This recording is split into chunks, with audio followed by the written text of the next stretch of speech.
मेरा नाम है इंद्रमणि सिंह और आप सभी का स्वागत है विक्रमास एडुटेक पे।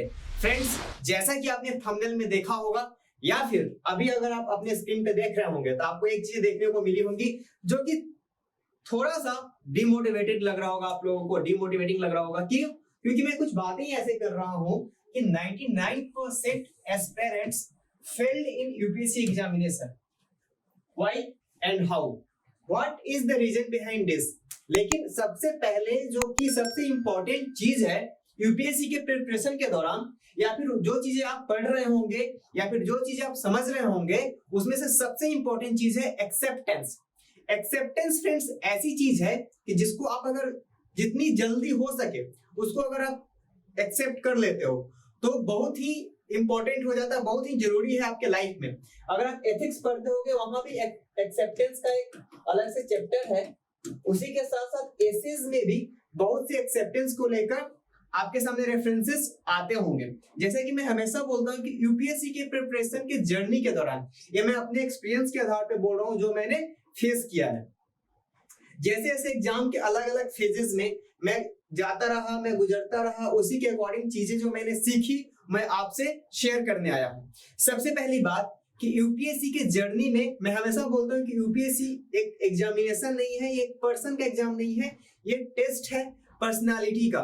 तो जब एग्जाम का डिमांड इतना डिफरेंट है तो इसकी अप्रोच भी काफी डिफरेंट होनी चाहिए। इसको हम यूनिवर्सिटी एग्जामिनेशन की तरह या फिर किसी और वनडे एग्जामिनेशन की तरह ट्रीट नहीं कर सकते हैं। तो फ्रेंड्स, मैं सबसे पहली बात क्या बता रहा था कि मैं हमेशा बोलता हूं कि यूपीएससी में एक्सेप्टेंस एक शमशान की तरह, एक कब्रिस्तान की तरह है। मतलब ये मैं फिलोसॉफिकल वे में बोल रहा हूं कि आखिर हर किसी को शमशान या फिर कब्रिस्तान जाना ही होता है। उसी तरीके से यूपीएससी के जर्नी में आपको एक्सेप्टेंस लाना ही होगा अपनी लाइफ में। आज लाओ या कल लाओ, लाना है ही। आज जितनी जल्दी अगर आपने अपने लाइफ में एक्सेप्टेंस लेकर आए उतनी जल्दी आप इस जर्नी में सफलता प्राप्त कर सकते हो। तो 99% एस्पिरेंट्स फेल हो जाते हैं यूपीएससी के एग्जाम में। आखिर इसके पीछे का रीजन क्या है? सबसे पहले तो इस हार्श रियलिटी को एक्सेप्ट कर लेते हैं कि हाँ ऐसा होता है, सबके साथ होता है। लेकिन हम इस 99% में नहीं आएंगे, हम कहाँ आएंगे?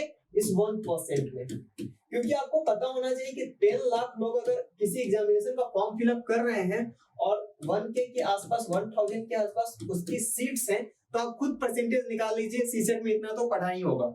खैर, अब बात करते हैं कि आखिर प्रॉब्लम कहाँ आ रही है और कहाँ पे पेरेंट्स लैग कर रहे हैं, उसके बारे में बातें करते हैं। ये जितनी भी बातें सारी मेरे पर्सनल एक्सपीरियंस के आधार पे हैं, तो प्लीज इसको हो सकता है कि पर्सनलाइज्ड कर सकते हैं आप अपने लाइफ में। हो सकता है कि आप 2-3 चीजों से सहमत नहीं हो, तो it's totally depends on you. सबसे पहले क्या होता है ना कि हम लैग करते हैं स्ट्रेटजी में। अब स्ट्रेटजी में क्या लैग करते हैं? स्ट्रेटजी में सबसे ज्यादा जो इंपॉर्टेंट होता है सिलेबस। और मैं दावे के साथ बोल रहा हूं कि 80% यूपीएससी एस्पिरेंट्स को सिलेबस का सही नॉलेज ही नहीं होता है और 60% तो ऐसे होते हैं जिनको कि पता ही नहीं होता है कि जीएस पेपर 1 का बेसिकली सिलेबस है क्या, जीएस पेपर 3 में क्या क्या पूछा जाता है। अगर किसी से पूछ दे कि एनजीओ या फिर सेल्फ हेल्प ग्रुप ये किस पेपर का पार्ट है, जीएस पेपर 1, 2, 3 या फिर 4, आखिर ये किसका पार्ट है, उन्हें पता ही नहीं होता है बेसिकली। और वो अननेसेसरी न्यूज़पेपर्स को पढ़ते रहते हैं, अननेसेसरी जहां तहां जाकर अलग अलग वेबसाइट के पीडीएफ्स को डाउनलोड करते हैं और पढ़ते रहते हैं। टेलीग्राम ग्रुप पे तो अलग ही नशा है लोगों को। खैर, हम आते हैं सबसे पहले स्ट्रेटजी वाले पार्ट पे। और अगर हम स्ट्रेटजी की बात करें तो सबसे ज्यादा इंपॉर्टेंट होता है सिलेबस की नॉलेज। और सिलेबस आपको अच्छे तरीके से बाय हार्ट होना चाहिए, याद होना चाहिए कि जैसे अगर आप न्यूज़पेपर में कुछ आर्टिकल देख रहे हैं, आप सीधे कनेक्ट कर लें कि जीएस पेपर के किस पार्ट से इसको हम रिलेट कर सकते हैं। वहीं अगर मैं दूसरी ओर बात करूं तो पीवाईक्यूज बहुत ही इंपॉर्टेंट रोल प्ले करता है, ना कि सिर्फ प्रीलिम्स में एज वेल एज मेंस में। अगर आप मेंस में भी देखोगे तो पीवाईक्यूज का काफी इंपॉर्टेंट रोल होता है। अब यूपीएससी क्वेश्चन को रिपीट कर रही है, हर साल रिपीट कर रही है, तो पीवाईक्यूज और सिलेबस ये दो आपका मूल मंत्र होना चाहिए। पीवाईक्यूज कैसे रोल प्ले करता है यूपीएससी के प्रिपरेशन में, अभी हम आगे वाले स्लाइड में देखेंगे। और आज से अगर आपका अच्छा रिस्पॉन्स मिला इस वीडियो पे तो हम हर इंडिविजुअल सब्जेक्ट के लिए अलग से पीवाईक्यूज की सीरीज लेकर आएंगे और हम ये आपको समझाने की कोशिश करेंगे कैसे हर सब्जेक्ट में यूपीएससी अपने प्रीवियस ईयर क्वेश्चन को रिपीट कर रही है। बेसिकली 2013 से तो जरूर ऐसा देखने को मिला है कि 90s के क्वेश्चन भी यूपीएससी क्या कर रही है, रिपीट कर रही है और फ्रिक्वेंटली रिपीट कर रही है। इस बार 2023 का जो प्रीलिम्स हुआ था वहां भी बहुत सारे क्वेश्चंस ऐसे देखने को मिले थे जो कि रिपीटेड थे और लगभग 1 महीने रह गए हैं जब मेंस होने वाले हैं। आप मेंस में भी देख लीजिएगा, बहुत से ऐसे क्वेश्चंस होंगे जो कि रिपीट किए जाएंगे, थीम तो एटलीस्ट रिपीटेड ही रहेंगे। तो मतलब ये इंट्रोडक्शन और कंक्लूजन तो आपका तैयार ही होना चाहिए। इसी के साथ साथ बॉडी में भी कुछ चीजों को हम लोग ऐड कर सकते हैं। खैर, अब आते हैं कि आखिर सिलेबस और पीवाईक्यूज के बाद ऐसा कौन सा दूसरा पॉइंट है जो हम लोगों को डिस्कस करना चाहिए है, वो है सब्जेक्ट्स की अंडरस्टैंडिंग। मतलब ये कि कुछ सब्जेक्ट ऐसे होते हैं जो कि अंडररेटेड होते हैं और कुछ सब्जेक्ट्स ऐसे होते हैं जो कि ओवररेटेड होते हैं। मतलब जिसको जो से ज्यादा पढ़ लिया, डिमांड के अकॉर्डिंग नहीं पढ़ा, वो बस अच्छा लग रहा है पढ़ने में तो हम पढ़ते चले गए, या फिर जो सब्जेक्ट बहुत ही बेकार है, ऐसा सब्जेक्ट बेकार तो होता नहीं है, बोरिंग है, नीरस है, उसको छोड़ दिया कि इसको हम पढ़ेंगे और फिर फाइनली हम ये बोल के छोड़ देते हैं कि अब नए कंटेंट को क्यों पढ़ना, उधर से ही क्वेश्चन आ जाता है और हम उस ट्रैप में आकर फंस जाते हैं। तो मतलब ये कि जिसका जितना डिमांड है, डिमांड के अकॉर्डिंग आप उसको पढ़ें और डिमांड से बाहर किसी भी चीज को पढ़ने की कोई जरूरत नहीं है। इसी के साथ साथ जो मैं हमेशा बोलता हूं कि आपको एक चीज हमेशा ध्यान में रखना है कि जब आप यूपीएससी के प्रिपरेशन कर रहे हैं तो आपको 4 चीजें काफी क्लियर होनी चाहिए। हाउ, व्हेन, व्हाट, वेयर, कैसे हुआ।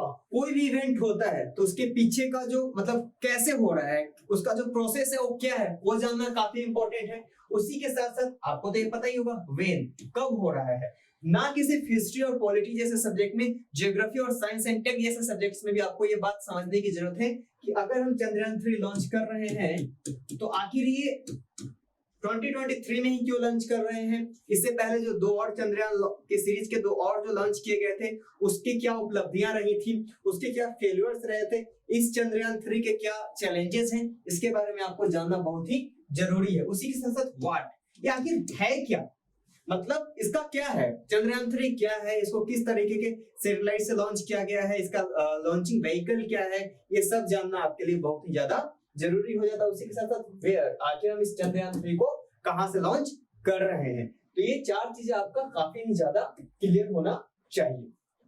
अब चलते हैं प्रीलिम्स वर्सेस मेंस का जो एक अलग ही वार छिड़ा हुआ है कि कॉन्सेप्ट वर्सेस फैक्ट। मैं बताऊं कि इनका प्रिपरेशन आप कॉन्सेप्ट मींस व्हाट, मेंस आजकल देखने को मिला है कि प्रीलिम्स भी काफी कॉन्सेप्चुअल होता जा रहा है, लेकिन फिर भी अभी प्रीलिम्स में फैक्ट का बोलबाला रहा है। अगर आप देखेंगे तो फैक्ट काफी डीप पूछे जा रहे हैं, मतलब कि फैक्चुअल नेचर तो है ही अभी भी प्रीलिम्स के एग्जामिनेशन का। तो अगर हम मेंस की बात करें तो मेंस में आपको देखने को मिलेगा, अगर हम मेंस की बात करें तो मेंस में आप देखेंगे कि कॉन्सेप्ट पे ज्यादा जोर होता है, वही फैक्ट का जोर होता है प्रीलिम्स पे। लेकिन क्या इसकी तैयारी भी अलग अलग की जा सकती है? बिल्कुल नहीं। जैसे कि अगर मैं एक एग्जांपल से समझाऊं कि अगर आपके प्रीलिम्स में साइमन कमीशन पूछा जा रहा है, तो अगर प्रीलिम्स से पूछा जाएगा तो प्रीलिम्स से पूछा जाएगा कि साइमन कमीशन के चेयरपर्सन कौन थे, साइमन कमीशन जब आया तो कहां-कहां डेमोंस्ट्रेशन हुए थे, कौन सा ऐसा एरिया था जहां पे बहुत ही हाईली डेमोंस्ट्रेशन हुआ था, इसमें किस फ्रीडम फाइटर की लाठीचार्ज के दौरान डेथ हो गई थी, ये चीजें पूछी जाएंगी। अगर आप इसको मेंस में पढ़ोगे तो जब मेंस में पढ़ोगे तो पूछा जाएगा कि साइमन कमीशन के रिकमेंडेशंस क्या-क्या थे और कौन से रिकमेंडेशन पे ऐसा कौन सा पॉइंट था जहां पे कांग्रेस और ब्रिटिशर्स के बीच बातें फंस गई थी।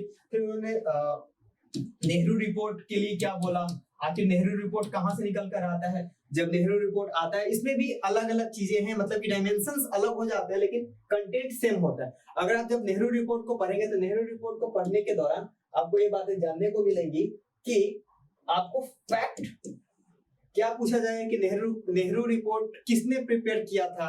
जब आप ये पढ़ेंगे तो आपको क्या जानने को मिलेगा, ऑप्शन में क्या होगा, जवाहरलाल नेहरू, लेकिन इस नेहरू रिपोर्ट को प्रिपेयर किया था मोतीलाल नेहरू जी ने। अब आप अगर मेंस में जाएंगे जिसको कि हम कॉन्सेप्ट बोल रहे हैं, तो वहां पूछा जाएगा कि नेहरू रिपोर्ट में से कौन कौन सी चीजें रखी गई थी। तो ये चीजें वैसी हैं कि आपको किस तरीके से प्रॉपर वे में प्रिपरेशन करना है ताकि आप इस 1% के लिस्ट में आ सके। अब चलिए चलते हैं प्रीवियस ईयर क्वेश्चंस के इंपॉर्टेंस को लेकर कि आखिर प्रीवियस ईयर क्वेश्चन से आपका क्या मतलब है, प्रीवियस ईयर क्वेश्चन को हमें किस तरीके से प्रिपेयर करना है। तो चलिए आते हैं हम आज के मेन मुद्दे पे, और आज हम लेकर आए हैं आपके सामने आर्ट एंड कल्चर के सारे क्वेश्चंस को जो कि 2013 से अब तक पूछे गए हैं।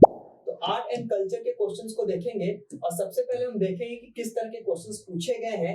2022 से हम लोगों ने इस क्वेश्चन को लिया है और आइए एक एक करके पहले हम क्वेश्चंस को पढ़ते हैं और फिर इंपॉर्टेंट जो कीवर्ड्स है उसको अंडरलाइन करेंगे और फिर देखेंगे कि क्या इस तरह के क्वेश्चंस आगे या फिर पीछे भी पूछे गए हैं क्या। तो चलिए स्टार्ट करते हैं। सबसे पहले हम हाइलाइटर को ले लेते हैं और 2022 के क्वेश्चंस को यहाँ पर सबसे पहले हम लोग रखेंगे, और क्योंकि 2022 का ही क्वेश्चन जो था काफी ही मतलब रिसेंट एग्जामिनेशन, इससे अभी तो एक महीने के बाद होने वाली है, 2023 का एग्जामिनेशन होने वाले हैं। तो सबसे पहले 2022 के एग्जामिनेशन को पढ़ते हैं। मैं दावे के साथ बोल रहा हूँ कि इस सीरीज से हर सेक्शन में 2-3 क्वेश्चंस तो आने ही आने हैं। जब एग्जाम आएगा, जब हम पेपर की एनालिसिस करेंगे तो आप देख लीजिएगा। सबसे पहले 2022 के जो 3 क्वेश्चंस है, 3 क्वेश्चंस को पढ़ लेते हैं। पहला क्वेश्चन पूछा जा रहा है आपका यूपीएससी के द्वारा, how will you explain that medieval Indian temples sculpture represent the social life of those days. मतलब कि मेडिवल टाइम पे जितने भी मंदिर बन रहे थे उन दिनों के क्या उनके सामाजिक जीवन के पहलुओं को दर्शा रहा था। जैसे कि मंदिरों के ऊपर जितने भी नक्काशी बने होते हैं, क्या वो सामाजिक जीवन को दर्शा रहा था या फिर उसका कुछ और मतलब था। अब आगे बढ़ते हैं। Discuss the significance of lion and bull figures in Indian mythology, art and architecture। आप जब इसको देखेंगे तो आपको 2-3 चीजें क्लियर हो जाएंगी कि क्या ये महात्मा बुद्ध से भी रिलेटेड नहीं है, क्या ये भगवान महावीर से रिलेटेड नहीं है। लायन को हम लोग मानते हैं उनका मिनिएचर, उनका एक प्रतीक चिन्ह मानते हैं भगवान महावीर का। वही अगर बुल की बात करें तो जो पार्श्वनाथ जी जो थे, जो पहले ऋषभनाथ जी जो थे, जिसको आदिनाथ के नाम से भी जानते हैं, जो कि पहले प्रवर्तक थे महावीर जैन रिलीजन के, तो क्या उनसे रिलेटेड नहीं है। क्या इंडस वैली सिविलाइजेशन में हमें ये चीजें देखने को नहीं मिलती है। तो क्या ये सारी चीजें आप कनेक्ट कर पा रहे हैं कि अगर आपसे क्वेश्चन पूछा जाता आप इसको आंसर कैसे देते। वही मैं बात करूं, discuss the main contribution of the Gupta period and Chola period to the Indian heritage and culture. इसमें तो अथाह संभावनाएं हैं आंसर को लिखने में। मतलब ये कि आपके पास कंटेंट इतना ज्यादा होगा और अगर आप प्री और मेंस के क्वेश्चन को एनालाइज अच्छे से करें तो आपको इस क्वेश्चन में भी दिख जाएगा कि आंसर इसका क्या लिखा जा सकता है, फिर पहले इस तरह के क्वेश्चंस पूछे गए या फिर नहीं। आपको यहाँ पे भक्ति लिटरेचर के बारे में पूछा जा रहा है कि भक्ति लिटरेचर ने कैसे इंडिया कंट्रीब्यूट किया इंडियन कल्चर में। तो उस टाइम पे जो जितने भी राइटर्स थे जो लिख रहे थे, चाहे वो साउथ के हो या फिर नॉर्थ के हो, उनके बारे में आपसे पूछा जा रहा है। वही मैं बात करूं, अब 2021 में सिर्फ एक क्वेश्चन पूछा गया था आर्ट एंड कल्चर से, और 2022 में 3 क्वेश्चंस पूछे गए थे आर्ट एंड कल्चर से। अब बात करते हैं 2020 की, जब पूछा गया कि रॉक कट आर्किटेक्चर क्या बताता है, और इसमें आप एक्सप्लेन कर सकते हैं बराबर केम्स के बारे में कि वहां पे भी आजीवक संप्रदाय को भी दिया गया था। आजीवक संप्रदाय का बहुत ही ज्यादा इन्फ्लुएंस रहा था। Knowledge of early Indian art and history, आप यहाँ पे भीमबेटका का भी एग्जांपल दे सकते हैं। अब नीचे आते हैं, पाला period the most significant phases in the history of Buddhism in India. अब पूछा जा रहा है आपसे कि क्या पाला जो पीरियड था वो इम्पोर्टेंट किस तरीके से बुद्धिज्म को ग्रोथ देने में किस तरीके से उसने इंपॉर्टेंट रोल प्ले किया था इंडियन हिस्ट्री में। अब आगे चले नेक्स्ट क्वेश्चन की तरफ, तो हमको देखने को मिलेगा कि आप देख सकते हैं कि 2020 में 4 क्वेश्चन पूछ दिए गए थे यूपीएससी के द्वारा आर्ट एंड कल्चर से, 1, 2 और आगे भी 4। वहीं 2021 में कितने क्वेश्चंस पूछे गए थे? 2021 में पूछे गए थे कुल मिला के सिर्फ 1 क्वेश्चन, और 2022 में पूछे गए थे 3 क्वेश्चन। तो आप देख सकते हैं कि यूपीएससी कहीं से भी कुछ भी क्वेश्चन पूछ दे रहा है, कभी भी नंबर ऑफ क्वेश्चंस को घटा दे रहा है, कभी भी नंबर ऑफ क्वेश्चंस को बढ़ा भी दे रहा है। इसका ये कतई मतलब नहीं कि हम इस सब्जेक्ट को पढ़ेंगे ही नहीं और दूसरे सब्जेक्ट्स पे हम फोकस करेंगे। यहाँ पे आपसे क्वेश्चन पूछा जा रहा है कि philosophy and tradition played a significant role in convincing the shaping of the monuments and their art in India. ये थोड़ा सा आउट ऑफ कॉन्टेक्स्ट क्वेश्चन, मतलब सिलेबस का पार्ट ही है, लेकिन इस तरह के क्वेश्चंस पहले रिपीट नहीं किए गए हैं। यहाँ आपसे पूछा जा रहा है कि पर्शियन लिटरेरी सोर्स ने कैसे मिडिवल इंडियन को रिफ्लेक्ट करता है स्पिरिट, मतलब कि मिडिवल इंडियन की स्पिरिट को कैसे रिफ्लेक्ट करता है, आपको बताना है। वहीं दूसरी ओर आपसे पूछा जा रहा है कि central Asian and Greco Bactrian elements ने गंधारा आर्ट को कैसे इन्फ्लुएंस किया, उसके हाइलाइट्स को आपको बताना है। 2019 में क्वेश्चन पूछा गया है। वही 2018 में क्वेश्चन पूछा जा रहा है आपसे कि safeguarding the Indian art and heritage need of the movement. ये करंट से थोड़ा सा रिलेटेड क्वेश्चन है, तो मतलब उस वक्त में कुछ ऐसी घटनाएं हो रही थी, जैसे कि बहुत से ऐसे मॉन्यूमेंट्स थे जिनका नुकसान हो रहा था। बहुत जगह ये न्यूज़पेपर्स में भी देखा गया कि मध्य प्रदेश के कुछ ऐसे ही मॉन्यूमेंट्स हैं जिसपे लोग अपनी गाय भैंस बांध रहे हैं, या फिर उसको उखाड़ कर अपने घर के दरवाजे लगा रहे हैं, या फिर अपने घर की दीवार खड़ी कर रहे हैं वहां के ईंटों को हटा के। वही पूछा जा रहा है आपसे कि चाइनीज, अरब एंड ट्रेवलर्स के बारे में कि इन्होंने कैसे रिकंस्ट्रक्शन किया और इंडियन हिस्ट्री को चेंज किया। फिर आपसे भक्ति मूवमेंट के बारे में पूछा गया है, मतलब कि इससे पहले भी आपसे भक्ति मूवमेंट के बारे में क्वेश्चन पूछा गया था, उसके लिटरेचर को आप डिस्कस कीजिए। यही आपसे पूछा जा रहा है कि श्री चैतन्य महाप्रभु के बारे में पूछा जा रहा है। मतलब है कि अगर आपने 2018 के प्रीवियस ईयर क्वेश्चन को करके गए होते तो आप इजीली उस क्वेश्चन को टैकल कर लिया होता 2022 में। चलते हैं नेक्स्ट क्वेश्चन की तरफ। अगर हम नेक्स्ट क्वेश्चन की बात करें तो how do you justify the duet at the level of excellence of Gupta. फिर से गुप्ता पीरियड के बारे में आपसे पूछा जा रहा है, जो कि पहले ही आपसे पूछा जा चुका है कि गुप्ता और चोलाज ने किस तरह से इंडियन कल्चर को शेप किया है। अगर आपने इस क्वेश्चन को पढ़ा था 2017 को तो आप इजीली उस क्वेश्चन को भी टैकल कर पाते। जो अर्लीस्ट बुद्धिस्ट स्तूपा आर्ट था वो क्या करता था कि क्या सक्सेसफुली वो एक्सपॉन्ड्स कर रहा था, बुद्धिस्ट आइडियल्स के बारे में कर रहा है क्या, आपको इसका आंसर देना है। वही 2016 में कृष्णदेव राय के बारे में पूछा गया है। आपको पता होना चाहिए कि विजयनगर एम्पायर यूपीएससी का one of the favourite topic में से एक रहा है, चाहे वो प्री में पूछे या फिर मेंस में पूछे, कहीं ना कहीं पूछता ही पूछता और हर साल पूछता है विजयनगर एम्पायर से। वही मैं बात करूं कि the ancient civilisation of the Indian subcontinent differed from, फिर देखिए आपको इजिप्ट, ग्रीस और मेसोपोटामिया से क्वेश्चन आ गया, जो कि पिछले बार में पूछा गया था आपसे। अगर आप 2015 के क्वेश्चन को अच्छे से पढ़ कर जाते हैं तो 2019 में भी इस क्वेश्चन को आप इजीली आंसर कर देते हैं। फिर आपको पूछा जा रहा है मोज़ोलिथिक रॉक कट आर्किटेक्चर के बारे में, जो कि आपको पूछा गया था कि रॉक कट आर्किटेक्चर में जो आर्ट एंड कल्चर की जो पेंटिंग्स या फिर जो भी चीजें वहां से जो इंस्क्रिप्शंस मिले हैं क्या वो सही रिफ्लेक्ट करते हैं। तो फिर से आपको यहाँ देखने को मिल रहा है कि आर्ट एंड कल्चर से क्वेश्चंस फिर से आपके सामने पूछा जा रहा है, जहाँ पे फिर आप बराबर की केप्स और भीमबेटका का मेंशन कर सकते थे। वहीं दूसरी ओर देखें तो पूछा जा रहा है कि इंडस वैली सिविलाइजेशन फिर से आ गया, जैसा कि लायन बुल्स के बारे में पूछ रहे थे वो लोग, फिर से इंडस वैली सिविलाइजेशन को पूछ रहे हैं वो कि क्या ये अभी के समय में जो अर्बन प्लानिंग है उसके लिए क्या उसको हम पढ़ सकते हैं या फिर उसको हम देख सकते हैं, क्या उसको हम अपना आइडियल मान सकते हैं क्या।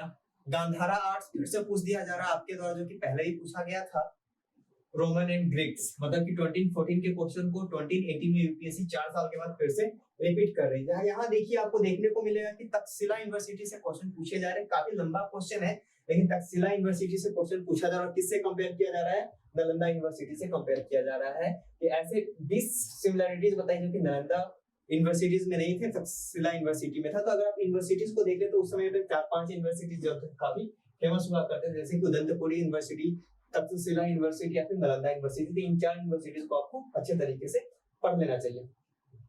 आपको फिर से यहाँ पे सूफी और भक्ति मूवमेंट से क्वेश्चन देखने को मिल जा रहा है, जो कि पहले ही पूछा गया था। अब 2 बार ये क्वेश्चन रिपीट हो चुका है, तीसरे बार ये क्वेश्चन पूछा जा रहा है आपसे।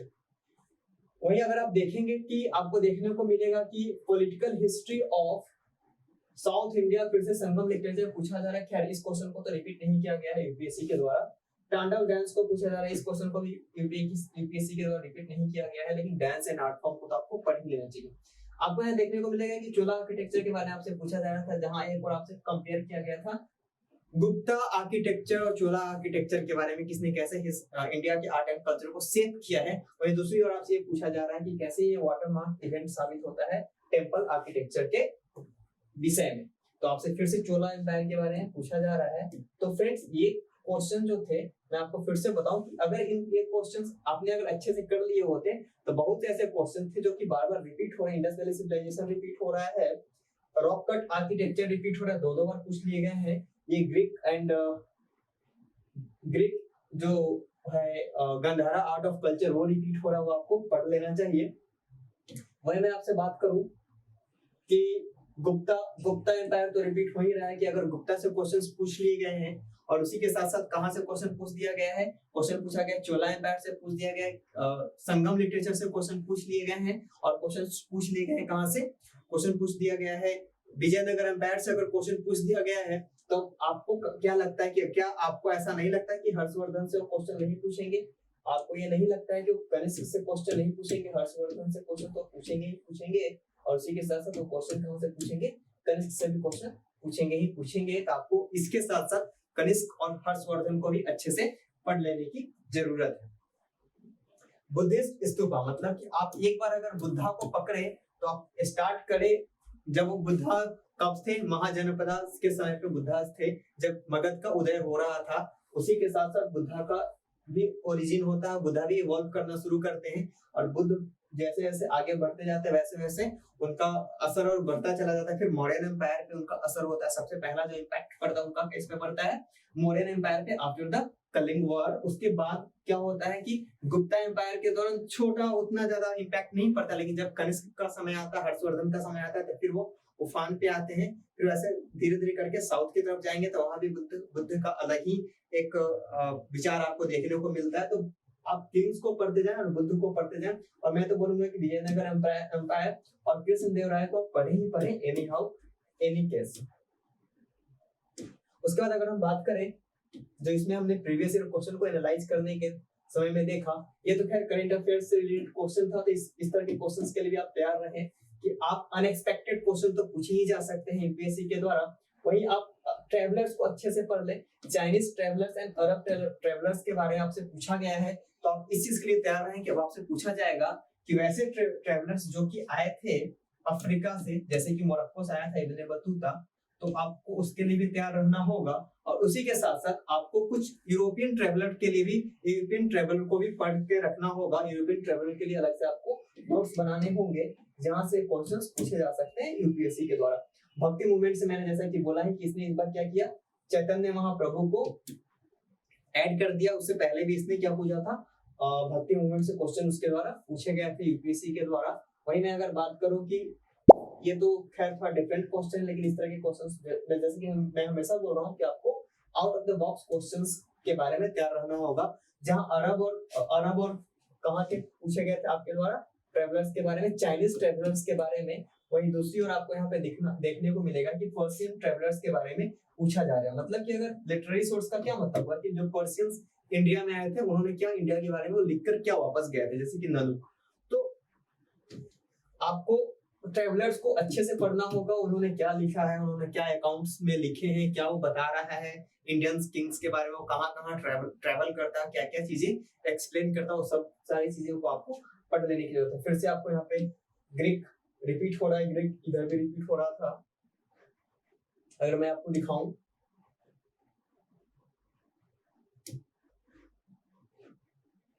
यहाँ पे ग्रीक रिपीट हो रहा है। 2015 में भी ग्रीक पूछा गया था, और उसके बाद कब पूछा गया है ग्रीक? 2022 में पूछा गया है यूपीएससी के द्वारा। 2019 में पूछा गया है यूपीएससी के द्वारा। इसमें से बहुत से चांसेस है कि 2023 में भी ग्रीक से क्वेश्चंस आ जाए आर्ट एंड कल्चर वाले कॉन्टेक्स्ट में। अगर मैं बात करूं आपसे कि 2022 में पूछा गया है कि इंडियन टेम्पल स्कल्पचर से लेकर, मतलब इंडियन टेम्पल भी काफी इंपॉर्टेंट है, जहां एक तरफ पूछा गया था कि किस तरीके से चोला और गुप्ता ने भी किस तरीके से कंट्रीब्यूट किया था। तो चोला से पहले भी क्वेश्चंस पूछे गए थे, फिर से क्वेश्चंस पूछे जा रहे हैं आपको। ये तो मैं बता ही रहा था कि इसका डायरेक्ट क्वेश्चन, इनडायरेक्ट तो नहीं लेकिन इनडायरेक्ट इंडस वैली सिविलाइजेशन से क्वेश्चंस पूछे गए हैं, क्योंकि वहां के बहुत से सील्स में इन सारे जानवरों का जिक्र किया गया है। उसी के साथ साथ वहां पे जो टेरिकोटा के जो खिलौने मिले वो भी इस तरह के जानवरों के बारे में इंडिकेट करते हैं। तो फ्रेंड्स, ये कुछ ऐसे थीम्स थे जो आर्ट एंड कल्चर से रिलेटेड मैंने आपको बताया। अब एक एक करके या तो अल्टरनेट डे पे जैसा भी आप लोगों का रिस्पॉन्स रहेगा उसके अकॉर्डिंग मैं इस पे वीडियो लेकर आता रहूंगा। आर्ट एंड कल्चर के बाद मॉडर्न इंडियन हिस्ट्री, उसके बाद मैं लेक्चर लेकर आऊंगा एंशिएंट इंडियन हिस्ट्री, फिर मिडिएवल इंडियन हिस्ट्री, फिर polity, Indian polity, governance, IR से लेकर आऊंगा, इकोनॉमी लेकर आऊंगा, क्योंकि मैं पॉलिटी और आईआर तो यहाँ पढ़ाता ही हूँ, तो इस पर बहुत ही ज्यादा इन डेप्थ स्टडी करेंगे हम लोग। फिर इकोनॉमिक्स को पढ़ेंगे, इन्वायरमेंट को पढ़ेंगे, ma'am geography, science and tech के आपके सामने सारे क्वेश्चंस लेकर आएंगे। तो फ्रेंड्स ये था जिसमें कि हम लोगों ने देखा कि किस तरीके से क्वेश्चंस यूपीएससी रिपीट कर रही है। तो जैसे कि आपका नोट्स मेकिंग या फिर आपको पढ़ने का जो तरीका होगा वो किस तरह का होना चाहिए, वो होना चाहिए सिलेबस प्लस पीवाईक्यूज। सिलेबस में क्या दिया है और पीवाईक्यूज में आपको उसका दायरा पता चल जाता है। सिलेबस तो काफी ओपन है, वो लिख देता है इंडियन एंड वर्ल्ड ज्योग्राफी। अब आप क्या पढ़ोगे उसमें, तभी समझ में आएगा ना जब आप उसका प्रीवियस ईयर का क्वेश्चन देखोगे और आपको एक्सटेंट पता चल जाएगा। सिलेबस तो चलो आपको समझ में आएगा कि वहां जाना है, लेकिन आपको प्रीवियस ईयर क्वेश्चन से समझ में आएगा कि बस इसी रास्ते को फॉलो करते हुए वहां तक पहुंचना है। तो प्रीवियस ईयर क्वेश्चंस इन मामलों में बहुत ही इंपॉर्टेंट रोल प्ले करता है आप लोगों के सामने। तो फ्रेंड्स इस वाले लेक्चर में हम लोगों ने इतना समझा कि कैसे यूपीएससी क्वेश्चंस को रिपीट कर रही है और थीम वाइज किस तरीके से आप प्रिपरेशन कर सकते हैं। उसी के साथ साथ आप प्रेडिक्ट कर सकते हैं कि अगले साल किस तरह के क्वेश्चंस पूछ सकती है यूपीएससी। तो जैसे कि आज मैंने आर्ट एंड कल्चर का लेकर आया, वैसे ही अल्टरनेट डेज पे या फिर कुछ दिनों के गैप के बाद मैं लेकर आऊंगा, अगली बार मैं लेकर आऊंगा मॉडर्न इंडियन हिस्ट्री का अलग से एनालिसिस। हो सकता है कि मॉडर्न इंडियन हिस्ट्री काफी ज्यादा इसका स्कोप बहुत ज्यादा है, पहले से ज्यादा क्वेश्चंस पूछे जाते हैं, लेकिन हाल के दिनों में ऐसा देखा गया है कि इससे क्वेश्चंस कम पूछे जा रहे हैं। तो अगर कम क्वेश्चन पूछे जा रहे हैं इसका एक कतई मतलब नहीं कि क्वेश्चंस नहीं पूछे जाएंगे। जहां कि आपने देखा कि 2020 में उसने 4 क्वेश्चन पूछ लिए, वहीं 2021 में आर्ट एंड कल्चर से उसने सिर्फ 1 क्वेश्चन पूछा, वहीं 2022 में वो क्वेश्चन पूछ रहा है 3। तो आने वाले समय में हो सकता है कि 1 क्वेश्चन पूछा जाए, हो सकता है कि 5 क्वेश्चन भी पूछ लिया जाए। तो आर्ट एंड कल्चर का हो सकता है कि मैं मॉडर्न इंडियन हिस्ट्री का हो सकता है कि मैं 2 पार्ट में इसका लेक्चर लेकर आऊं। तो फ्रेंड्स आज के लिए फिलहाल इतना ही, अब मिलते हैं नेक्स्ट लेक्चर में। Thank you very much.